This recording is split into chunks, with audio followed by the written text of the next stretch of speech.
Students, आज हम discuss करना चाहेंगे कि शेयर अंश कितने प्रकार के होते हैं और उनकी क्या क्या विशेषताएं होती हैं। कंपनी लॉ में बेसिकली दो तरह के शेयर्स का डिस्क्रिप्शन दिया गया है। पहला होता है इक्विटी शेयर, हिंदी में कहते हैं उसको समता अंश, और दूसरा होता है प्रेफरेंशियल शेयर या पूर्वाधिकारी अंश। इक्विटी शेयर या समता अंश उन अंशों को कहते हैं जिसके कि धारक को, अंशधारी को, शेयर होल्डर को, कंपनी को के डिविडेंड यानी लाभांश प्राप्त करने में कोई प्रायोरिटी प्राप्त नहीं होती है, जिसको कोई प्राथमिकता, कोई प्रेफरेंस प्राप्त नहीं होती है। डिविडेंड का तात्पर्य है कंपनी जो साल भर ऑपरेशंस करती है, काम करती है, उससे जो नेट प्रॉफिट होता है, उस नेट प्रॉफिट में से कंपनी कुछ हिस्सा शेयर होल्डर्स को बांटने का निर्णय करती है, उसको हम डिविडेंड कहते हैं।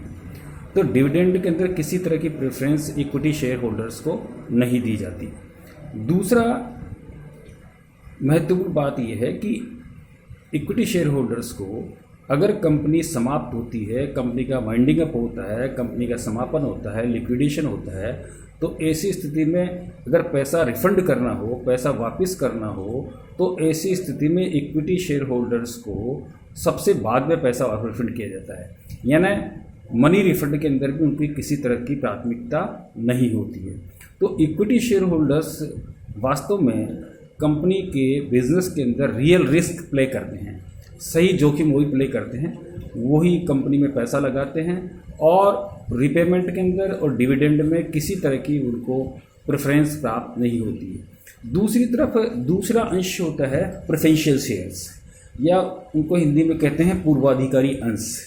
पूर्वाधिकारी अंश वो अंश होते हैं जिनके धारकों को, यानी प्रेफरेंशियल शेयर होल्डर्स को, कंपनी के डिविडेंड के अंदर प्रेफरेंस दी जाती है।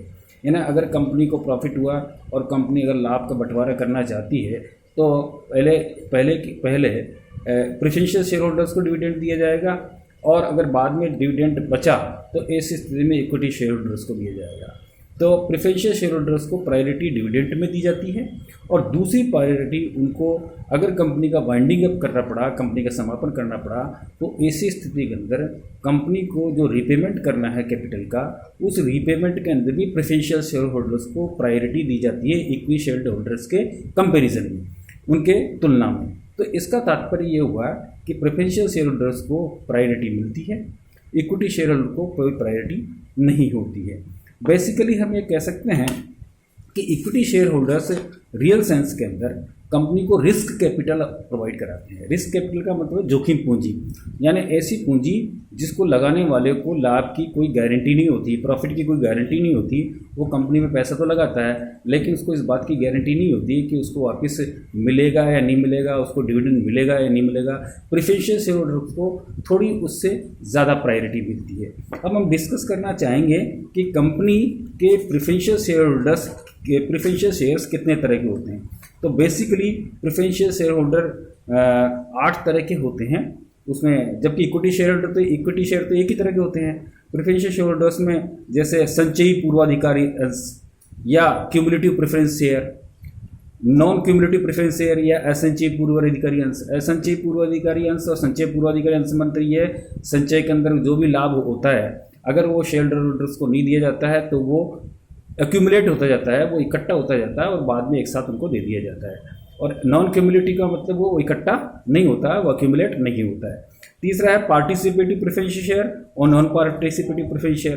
पार्टिसिपेटिव प्रेफरेंस का मतलब सहभागी पूर्वाधिकारी अंश और असहभागी पूर्वाधिकारी अंश। सहभागी पूर्वाधिकारी अंश वाले अंशधारी जो कंपनी के मीटिंग्स वगैरह में भाग लेते हैं, पार्टिसिपेट करते हैं, डिसीजन मेकिंग में कंट्रीब्यूशन देते हैं, और असहभागी के पूर्वाधिकारी अंशधारियों को मीटिंग्स में भाग लेने का राइट्स नहीं होता है, डिसीजन मेकिंग में कोई राइट्स नहीं होता है। तीसरा है, अगला है कन्वर्टिबल प्रेफरेंस शेयर और नॉन कन्वर्टिबल प्रेफरेंस शेयर।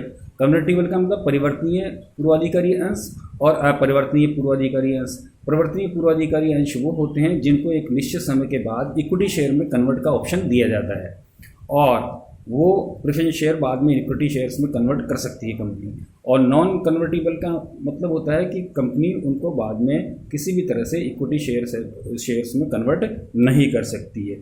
फिर अगला है शोधनीय पूर्वाधिकारी अंश और अशोधनीय पूर्वाधिकारी अंश। शोधनी का मतलब redeemable equity share, preferential share और irredeemable preferential share. Redeemable preferential share वो शेयर्स होते हैं जिनका एक निश्चित टाइम फ्रेम के बाद में कंपनी पेमेंट करके उनका रिडम्पशन कर देती है, उनको मोचन कर देती है, उनका शोधन कर देती है।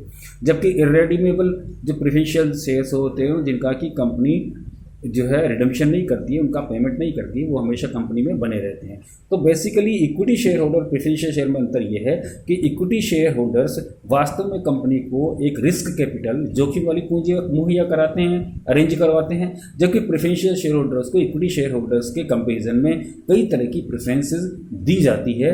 ये बेसिक डिफरेंस है। तो बच्चों इन दोनों के बीच में आपने डिफरेंस कंसेप्चुअल क्लियरिटी हो गई होगी आपके, तो इसको आप अच्छी तरह से देखना है आपको।